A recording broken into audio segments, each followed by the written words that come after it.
ये खबर पारुल यूनिवर्सिटी द्वारा प्रस्तुत की गई है।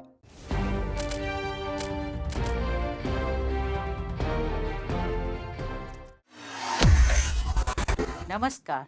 जजमेंट समझिए माला दीक्षित से कार्यक्रम में आपका स्वागत है।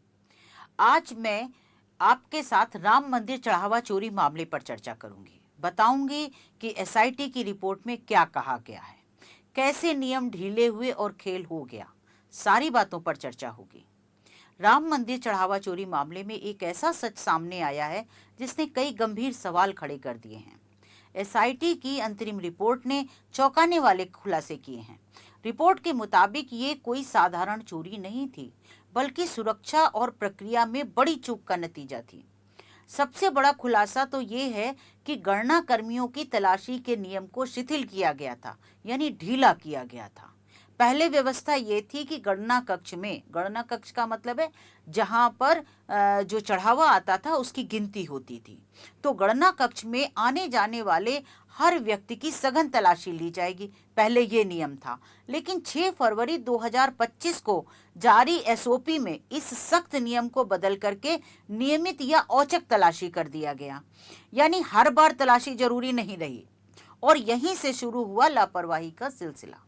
एसआईटी ने साफ कहा है कि ये बदलाव किन परिस्थितियों में किया गया, इसकी गहन जांच होनी चाहिए। क्या ये सिर्फ एक प्रशासनिक फैसला था या इसके पीछे कोई बड़ी मंशा थी, ये बात जांच का विषय है।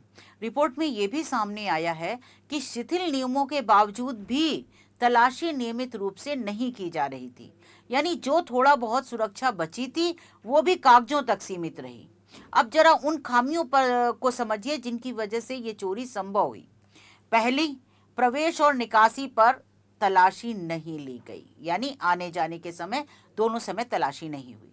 दूसरी, जेब रहित वेशभूषा का नियम लागू नहीं किया गया, यानी नियम ये था कि जो गणना कर्मचारी होंगे उनकी जो पोशाक होगी, वेशभूषा होगी, उसमें कोई जेबें नहीं होंगी। जेब रहित वेशभूषा का ये जो नियम था इसको लागू नहीं किया गया। तीसरी, निजी सामान ले जाने पर रोक नहीं थी, यानी ये नियम था कि कोई भी निजी सामान गणना कक्ष में नहीं जाएगा, लेकिन इस नियम पर को लागू नहीं किया गया, यानी निजी सामान को ले जाने पर रोक नहीं थी। और चौथी थी, हुंडीवार अलग अलग गणना नहीं की गई। नियम था कि सभी हुंडियों की अलग अलग गणना की जाएगी, लेकिन ऐसा नहीं हुआ। और पांचवा था मुद्दा कि अलग अलग हुंडियों का पैसा मिला दिया गया, यानी नियम तो था कि अलग अलग गिनती की जाएगी, लेकिन किया क्या गया, सारी हुंडियों का पैसा मिला के गिना गया, यानी मिश्रित गणना की गई। छठा था कि कोई सही रिकॉर्ड, वाउचर या प्रमाण पत्र नहीं बनाए गए, यानी जो चढ़ावा आया, जिसकी गिनती हो रही थी, उसमें बहुमूल्य चीजें भी चढ़ती थी, उनका कोई सही रिकॉर्ड, वाउचर या प्रमाण पत्र नहीं बनाया गया। और सातवीं खामी थी कि बायोमेट्रिक उपस्थिति भी प्रभावी नहीं थी। आठवीं खामी पाई गई कि खाने पीने की चीजें भी अंदर जा रही थी, जिसकी की मनाही थी। और नौवीं खामी जो पाई गई है वो सीसीटीवी का उपयोग सिर्फ औपचारिकता भरकर बनकर रह गया था। तो इन सभी कमियों का नतीजा क्या हुआ? इनका नतीजा हुआ कि एसआईटी के मुताबिक गणना कर्मी बार बार पैसा बाहर ले जाने में सफल रहे। ये इसका नतीजा निकला और किसी को भनक तक नहीं लगी। रिपोर्ट में यह भी कहा गया है कि ये सिर्फ तकनीकी गलती नहीं थी, बल्कि जानबूझकर की गई लापरवाही थी। तो अब सवाल उठता है कि जिम्मेदारी किसकी है? राम जन्मभूमि ट्रस्ट की, क्योंकि सुरक्षा और निगरानी की पूरी जिम्मेदारी उन्हीं की थी।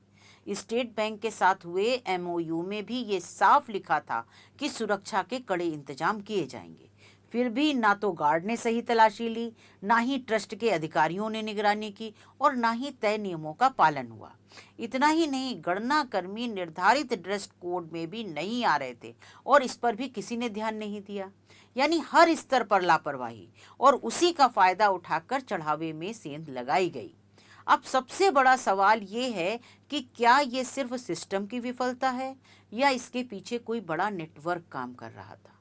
एसआईटी ने फिलहाल अंतरिम रिपोर्ट दी है, लेकिन जांच अभी जारी है। आने वाले दिनों में और बड़े खुलासे हो सकते हैं। राम मंदिर सिर्फ एक धार्मिक स्थल नहीं, बल्कि करोड़ों लोगों की आस्था का प्रतीक है। ऐसे में इस तरह की घटना न सिर्फ सुरक्षा पर सवाल उठाती है, बल्कि भरोसे पर भी चोट पहुंचाती है।